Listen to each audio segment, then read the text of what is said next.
Well, you speak so passionately about the voice of the customer. And I'd love to learn from you what you learned working at Amazon, right?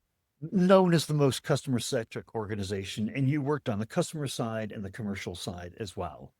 And so this is a B2B podcast, right? For companies that are in a ABM go to market focus. What we can learn because the transformation, we talk about transformation, the expectations on the B2B side have been so influenced by the consumer side and primarily led by what we expect from Amazon these days, I would say. I'd love to ask you just to start with they have what's called an empty chair policy at every meeting, virtual meeting, in person meeting.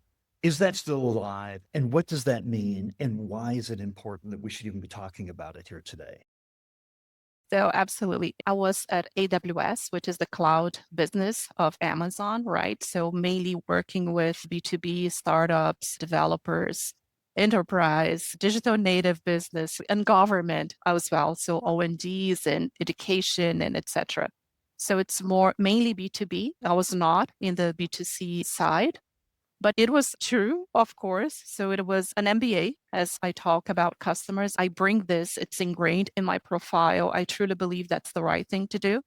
It was true in a sense that all decisions were made take is starting from the customer. So we used to say working backwards from the customer perspective. So thinking about all the investments, all the plans, all the strategies, we would ask what is the benefit for the customer. So it was ingrained into the processes and in the way that we led all the decisions that we were taking and processes and everything across the marketing plans or outside of it was to please the customer, increase customer value.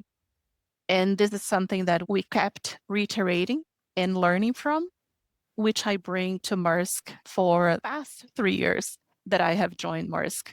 So AWS was my previous experience. And now with Maersk, we're driving the same behavior and thinking on moving the gravity from the internal perspective, from starting from the customer and thinking about how we can add more value and help them solve additional challenges and making their lives easier and better every day. So that's our focus now.